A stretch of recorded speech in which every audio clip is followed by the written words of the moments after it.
Welcome back to The Journey. I'm Julieann Hartman, and you are witnessing part 2 of the Pamela Hillman story. This is a story of, you talk about destruction. John 10:10 says the thief kills, steals, and destroys, and that's exactly what had happened to Pamela Hillman. Stay tuned. This is part 2.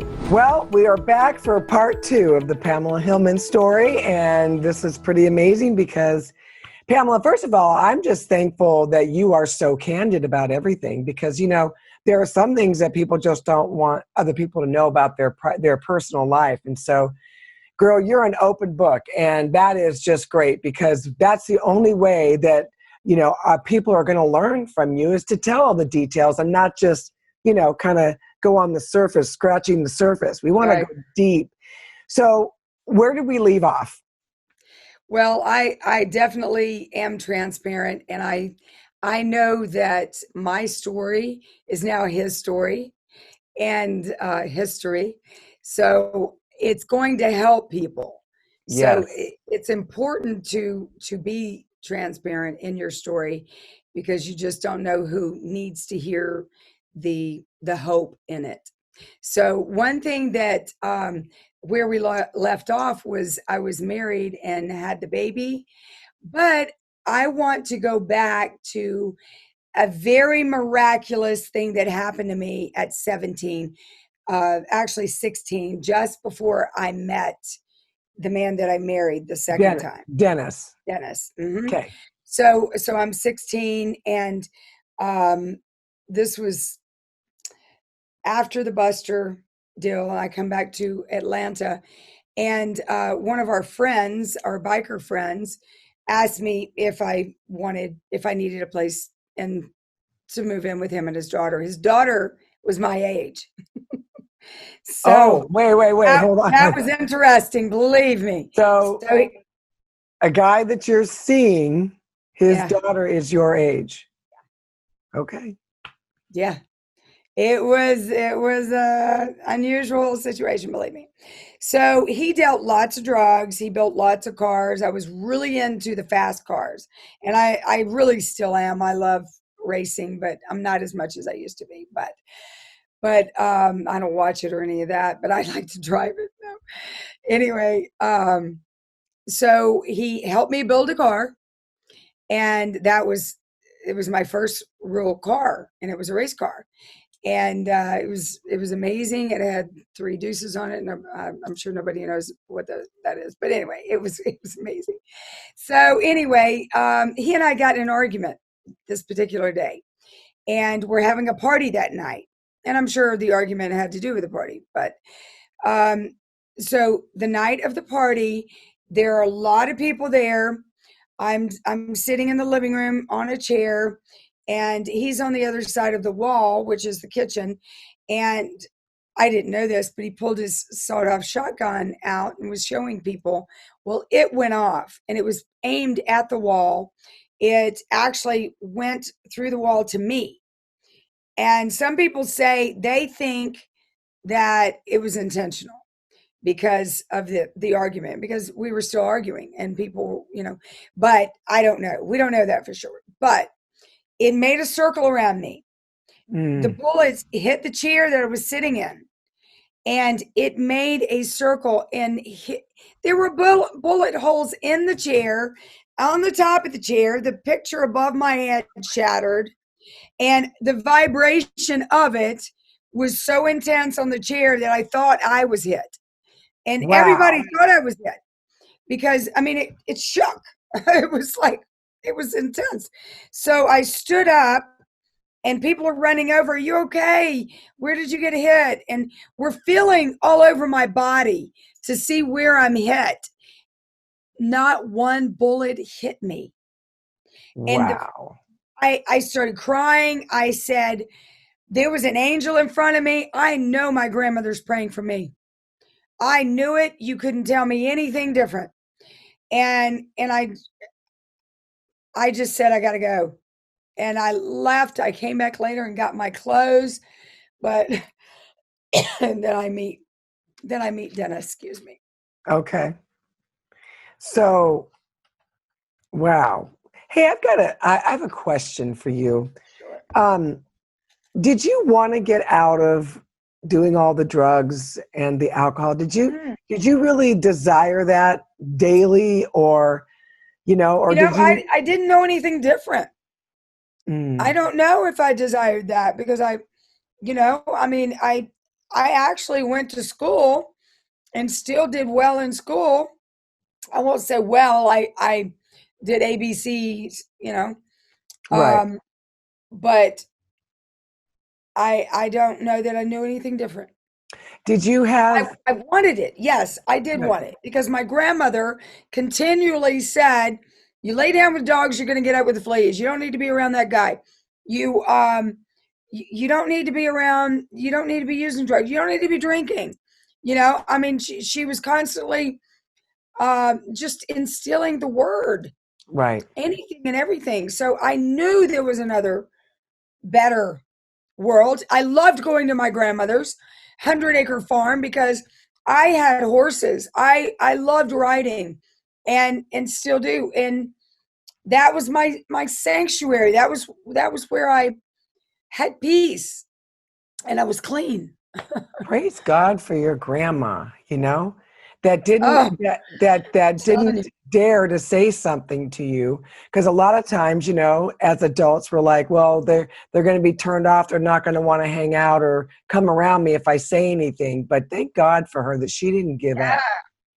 Yeah, Yeah. yes. So, Yeah. okay, so now you get with Dennis, you marry Dennis, and you have the baby. And what's your baby's name? Christopher, Okay, my oldest great. son, he's 38. He's very much a part of my world today. So, was Dennis a good father to him? No, no. In fact, it was a sad situation. So Dennis had another wife before me and a son that was 5 years old when we got together, and I basically took care of that boy. And the mother would leave him at home. I mean, and go to work. I mean, through the night, and it was just sad. Anyway, so I when Dennis and I had Christopher, just he was my world. He was everything. And And because of all the drugs, there was no drug dependency for the baby. no, mm-mm. No, because I quit. When I found Right. out I was pregnant, I quit. Right. Okay. I mean, I just smoked pot every now and then. Right. Okay. So when we were separating, I said, so we had a nanny basically, and we took Christopher to the nannies and said, well, let's let him stay here. And that way Dennis can go see him and I can go see him and I can be with him, at her home. And we'll just do that because neither of us, really knew where we were going to live. And But you were splitting up though. I don't know. I can't really remember where I went, but um, so he decides to go to the nanny, and he told her some lies and that he would be right back with Christopher. He was just going somewhere, and he didn't come back. He Oh, he took took. her, kidnapped Oh. Christopher for about 6 months, and I couldn't find him. I had so many people. Every time I would find out where he was, Dennis would have him moved. And this was the thing I found out from each place that he had been, that Dennis wasn't spending time with him. Dennis would just go to pay the people to take care of him, and he would just sit with him for a few minutes and go. So And that was just to oh, it hurt spite me. It you? crushed me. It crushed me so much. Right. But he did that just to spite you then? Just I to. think he did not want me to have him. He said, he, he didn't want him, but he didn't want me to have him. Oh.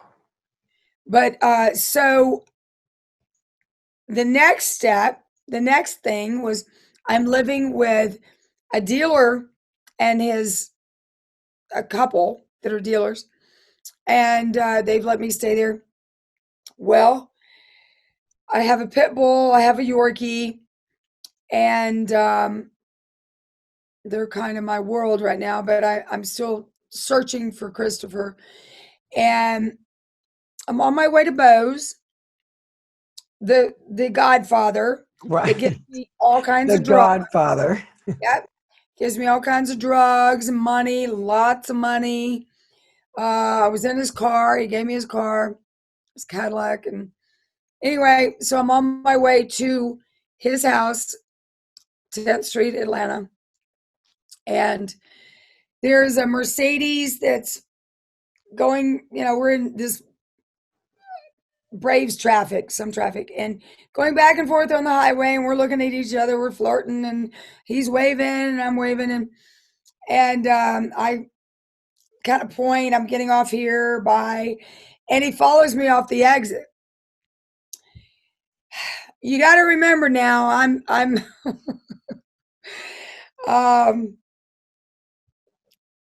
using drugs, okay? Right.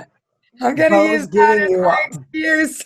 right. Bo, the Godfather, is supplying you with everything you need. Yeah, but I have Coke with me. I'm Oh, okay. getting Coke on the way, so it's not, I didn't get all my supply from him. But so he's following me. I pull off, and he comes up to my car. He's talking to me, and good thing I didn't ask him if he wanted a bump of Coke, because it turns out he was a cop. Oh, wow. He had been a cop prior to coming back from him and his partner had an airplane. He started a company in Virginia, I think it was. And so they had just flown back, and he was on his way back from the airport. Anyway, and he asked me for dinner, asked me out to dinner. And I thought, wow, it'd be great to have a real relationship, a real life with a real clean person. Right. So that was what was in the forefront of my mind. Maybe this is Right. my way out. Maybe this is my out. And I go to Bose, do the sex thing, go get my money, go back, and I'm going to dinner with this man. So I go back to the drug dealer's friends, and I get ready, and he picks me up, and then we go to dinner, and he says, do you believe in love at first sight? And I'm looking at him like, I don't even know what love is. I'm certain of it. And he says, well, I definitely believe in love at first sight. And I'm smitten. I'm smitten that he's smitten. Right. Right.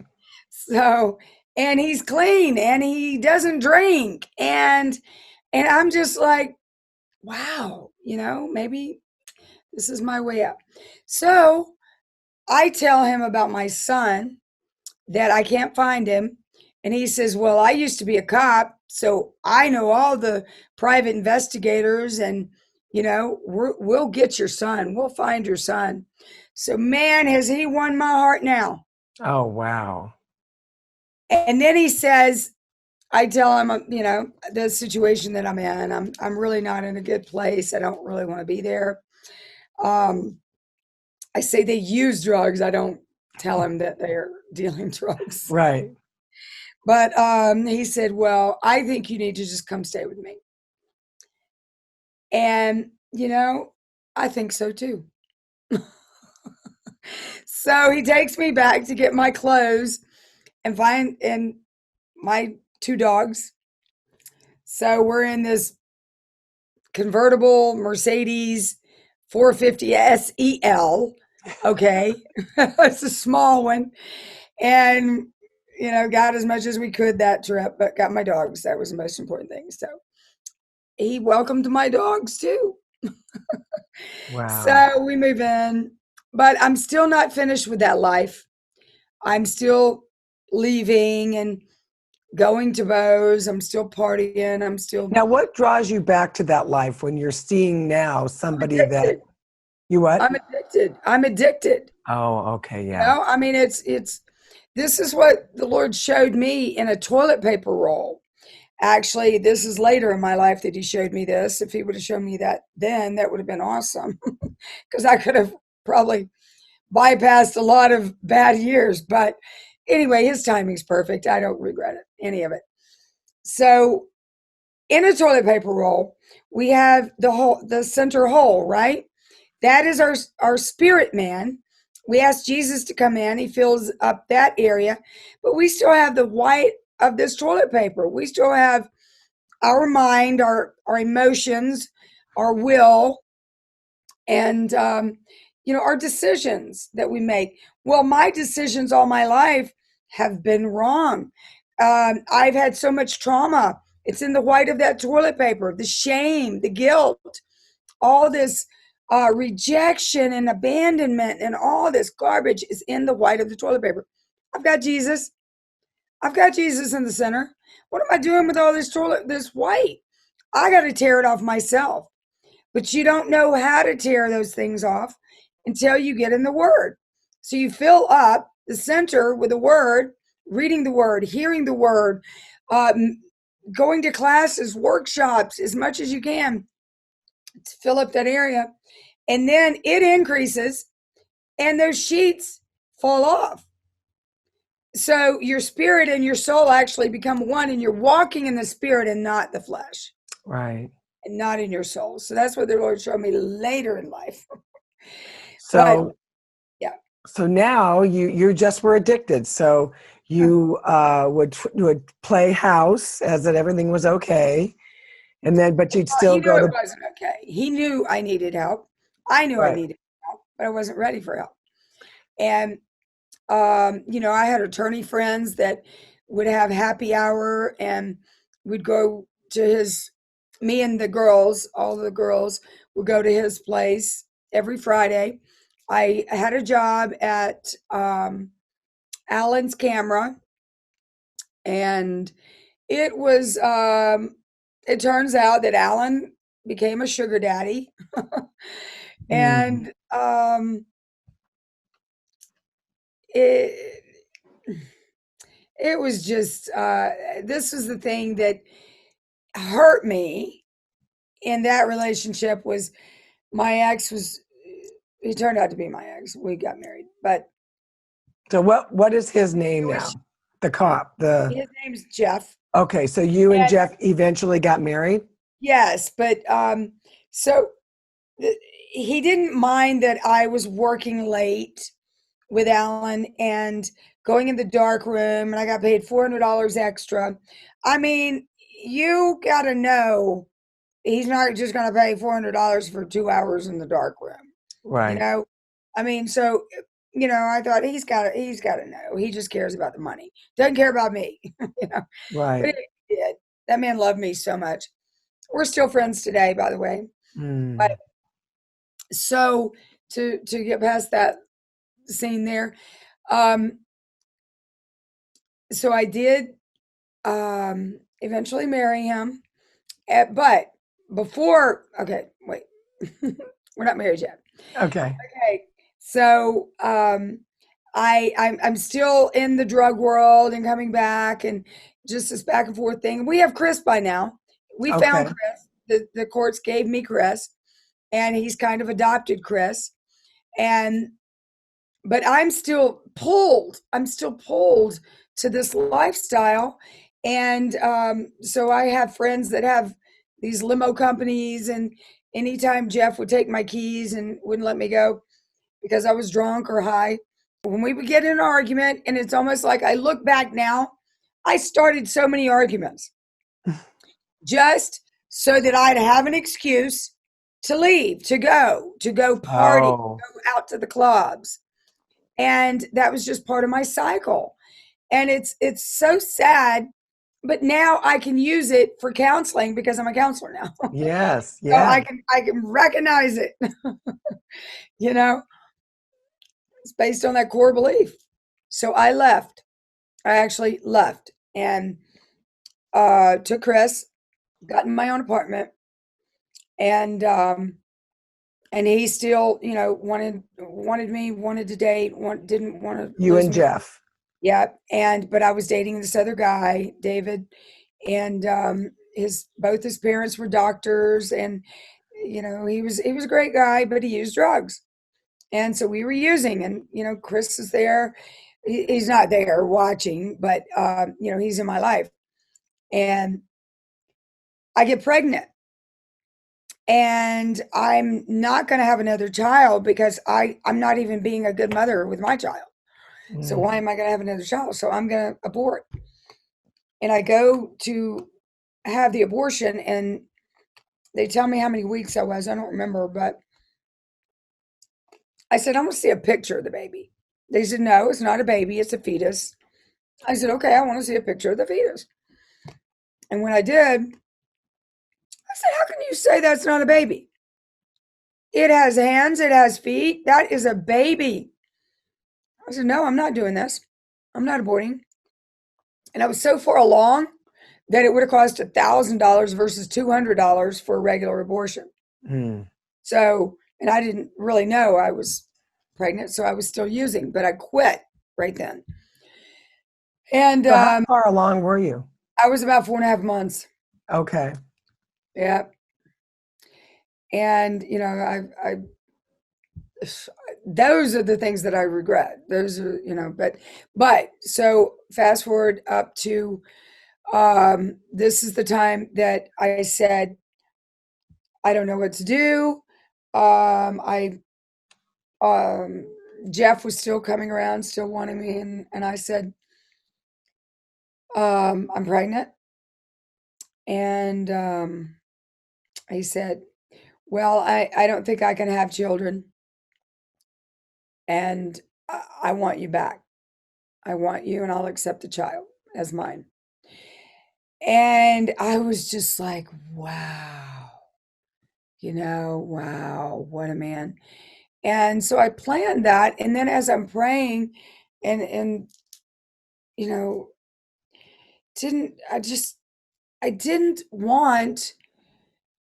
I wasn't even getting child support for one child. And even though, Jeff was willing to take him, I just felt like I needed to give this child to a family that could not have children and not deprive two children of a great life. Right. Focus on my son.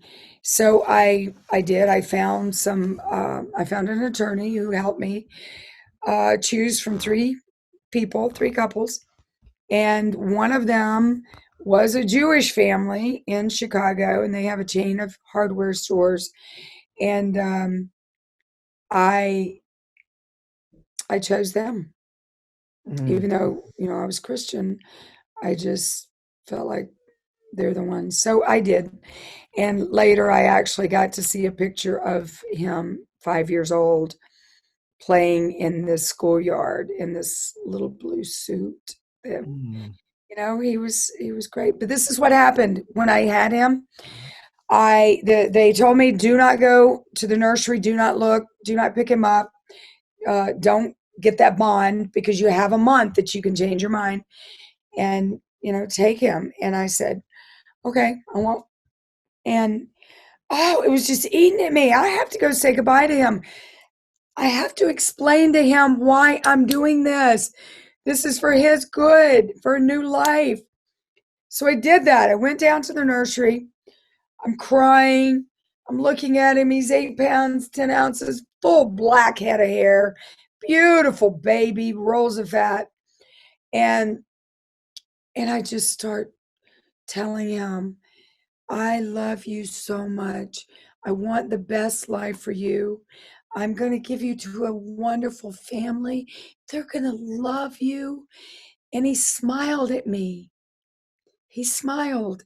And I know he heard me. I know it with everything in me. I've got chills all over me.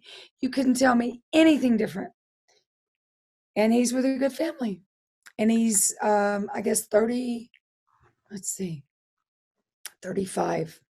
He's 35 So you've years never old. had any contact with him? Never any contact with him. And, I thought about finding him and thought about doing all that. And I said, what if he's got a family? What if he doesn't know? What if I disrupt his world? What if, I I don't know. So I pray. I pray because Jeremiah 31:16 says that he will return my children to their own borders. And I just believe that. I stand on the word. I stand on the word in everything that I do today. So So if was he God in, chooses for me to see him in this world, I will see him in this world. But the way things are looking, I think it might be heaven. You well, know? now was he in a, he was in Chicago. So that's He as looked- far as you know. yeah. Right. Okay. So you've just had the second baby and Yeah. you've given the baby up for adoption. Yep. Just for sake, how old are you at this time? I'm 26. Now I'm serving the Lord diligently at this point because I had an encounter with Jesus when Jeff and I were going through our stuff. I I tried to commit suicide actually, and I had an encounter. An angel came in, and it was like this huge. I want to say 12 foot, but it's probably 8 foot. It was hovering in, and one wing was bigger than a door. It was just so amazing. And that was my first encounter. Now, why did you get to the point where you wanted to kill yourself? Were you not able to do your drugs or what No, was, no, I'm out doing the drugs and I've had enough. okay. I'm getting So where were you when you saw this angel? in our apartment. Okay. And then did the angel speak to you at all? No, and this is the thing. The angel had a veil over the face. I couldn't make out if it was male or female, but I have never experienced this liquid love and peace that I experienced that day coming from that angel. It was just like, didn't matter what happened in my life, and I knew everything was going to be okay. So I'm going to church 5 times a week. I went Wow. to an AV Alcoholic at Victorious meeting every Monday night. I went to this really powerful Wednesday night service. I went to Life Center Prophetic Church on Friday night. I went to a Messianic Jewish temple on Saturday, and I went to Mount Paran Church of God on Sunday and Sunday night. So I lived in church. I wanted to soak in and stay on track. Did not want to get off track with Jesus. Okay. So I had to just pour out as much as I could. I And you're even got not doing any drugs? no drugs. No, no. Awesome. No Okay. drugs. And I'm in seminary too. It's about 6 months. Okay. And so I meet this guy.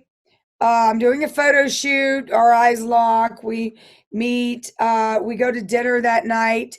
And now remember, I'm really a new awakened Christian. I've known the Lord, but I'm truly awakened to the spirit realm now. I mean, it's a total different level. When you get baptized in the spirit, it's totally a new level. So you're able to actually see in the spirit realm. So this is what happened. This guy and I are at dinner. We come out.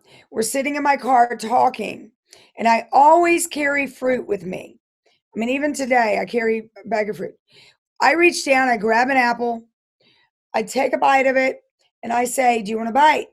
He takes the apple, and the minute that he takes a bite, this slime just drools. Big slime just hangs there. And I'm looking at him and I'm just like, what is happening? And then his face turns this ash gray. It sinks in like a skeleton. And by now I'm doing this. Okay. I've got my hands over my face and I'm looking and I'm like this. And I'm watching this transformation right before my eyes. Promise to God. Okay. Wow. This happened. Oh All my right. And I'm doing this and he's constantly transforming. And I'm crying and I'm saying, "Oh Lord, don't let it get me. Don't let it get me. Don't let it get me."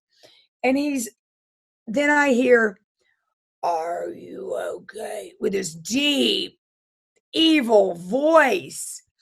And I look over again, and he's got these red, piercing red eyes. And I promise everything I'm saying is truth. These horns pop up on his head. I had not used drugs in months, okay? This was not drug induced. This was in the spirit realm. The Lord showed me the spirit. And being a new Christian, I didn't know what was going on. I'm just in this moment crying, and then he says in a normal voice, "What's wrong? Are you okay?" And then I look back again, and he's normal. He's himself. And I said, "I don't feel well. I gotta go. I gotta go." And he says, "Okay, can I call you?" And he gets out, and I immediately am calling. I go home. They didn't have cell phones then. I go home and I'm calling my friends, my Christian friends, and I'm asking them, my two best friends, and said, what happened? What happened? Is this the devil trying to scare me away from the man that God brought me? And one of them said, the devil doesn't show himself. He doesn't expose himself. He's not going to show you evil to keep you from somebody. And I'm like, I don't know. So I just knew this was the guy that God brought me, So that was my whole track of mindset. And I was like, so I was praying about it, and I still, went to dinner with him, went to lunch and stuff. And eventually I slept with him. Mm-hmm. By now, you all should know I am fertile myrtle. No. Fertile myrtle here, okay? And who gets pregnant? So, this was the spirit. I just want to tell you what it was I did see in the spirit realm. He invited me to go to a party. This is before I know I'm pregnant. And I go to a party with him, and he had already told me, he's got some gay friends, and they're just friends, and he's, got all these different kinds of people. So I didn't think anything of it. He's a Christian. He knows the Lord. And we walk in the door. A guy at the door pinches him, and he turns around and winks at him. And I immediately knew what the spirit was. It was a homosexual spirit. And the Lord was opening my eyes in the spirit realm to see that spirit before I had sex with him. But it was too late. Yeah. So I actually told Jeff. Jeff's my hero. Jeff is amazing. So I did have the baby, and we did raise him together, and he's in my life. But God makes good of every single thing. It's amazing. It's amazing. Yeah. So now we're going to go on, but we're going to have to stop for now. Okay. I want to, yeah. From this point, I swear to the audience, it's going to pick up. I just promise you it will. Oh my gosh. Yeah. Yes. Yeah. So I mean, we've got a lot of miracles in here already. So absolutely. And that's what I love is that God was there with you the whole time. See, that's where people, I think, don't understand. God will meet you anywhere you're at. It doesn't mean that you listen to the Holy Spirit. It doesn't mean any of that stuff. But he never left you or forsook you ever. So right, because I was the one making the wrong decisions. Exactly. Everybody has a choice, and that's what I teach today: is think about what you're thinking before you make a decision, because that's what we've been given a brain for. Is it's a processing system, and we got to learn how to use it. And we've got to learn how it's attached to our emotions. And we don't live off of our emotions. We live off the Word of God. Well, there you have it. That's part 2 of the Pamela Hillman story. Yes. And we'll be back next time with part 3. Thank you guys so much for joining us.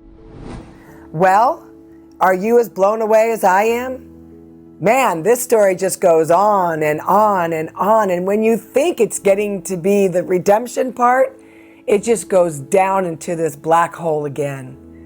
I am just so excited that you guys get to join me on multiple episodes of the Pamela Hillman story. She's a wonderful woman, and the things that she is doing for the Lord now will just blow you away. If you want to find out more about her, please go into the description below, because there is so much going on that you need to be a part of. Thank you so much for joining me, and we will see you next time.